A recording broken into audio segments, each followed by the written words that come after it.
Сәлеметсіздер ме, құрметті балалар? Менің аты-жөнім Айнагүл Амантайқызы. Мен сіздерге түлкі, тасбақа және кене ертегісін оқып беремін. Ертеде түлкі, тасбақа және кене дос болыпты. Бір күні олар жерден бір уыс тары тауып алыпты. Үшеуі ақылдаса келе тарыны жерге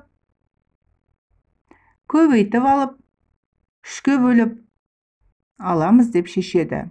Түлкі бір жарды көріп, мен осы жарды сүйеп тұрайын, құлап кетер деп жарды саялап жатып алады. Тасбақа жерді тырналап тар егеді, ал кене піскен егінді жиып алады. Олар көп тары алады. Олар түлкіні шақырады. Түлкі келіп егінді көріп, тарыны үшеуміз бөліссе қаншадан тиеді? Аз мөлшерде шығатын шығар.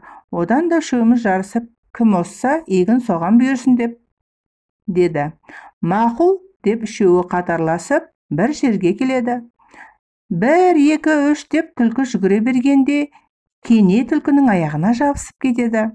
Түлкі барынша жүгіріп мәреге бірінші болып жетеді.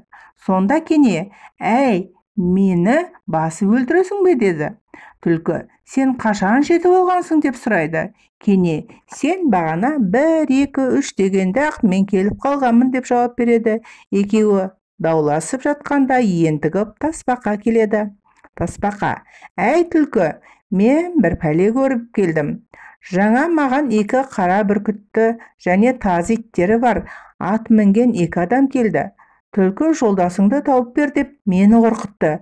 Түлкі: «Мен сен туралы айтқан жоқпын. Енді олар маған сенбей осы жаққа қарай келе жатыр» дейді. Түлкі: «Мені айта көрмеңдер» деп жалынады. Түлкі: «Мына тарыны екеуің тең бөліп алыңдар, мен сендерге ризамын. Аңшылар мені сұраса, білмейміз қайда кеткенін деңдер» деп түлкі қашып кетеді.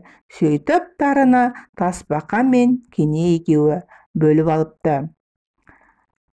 Құрметті балалар, егер де менің ертегім ұнап жатса, менің каналыма тіркеліп, лайк басып, комментарий жазуды ұмытпаңыздар. Келесі кездескенше сау саламатта болыңыздар.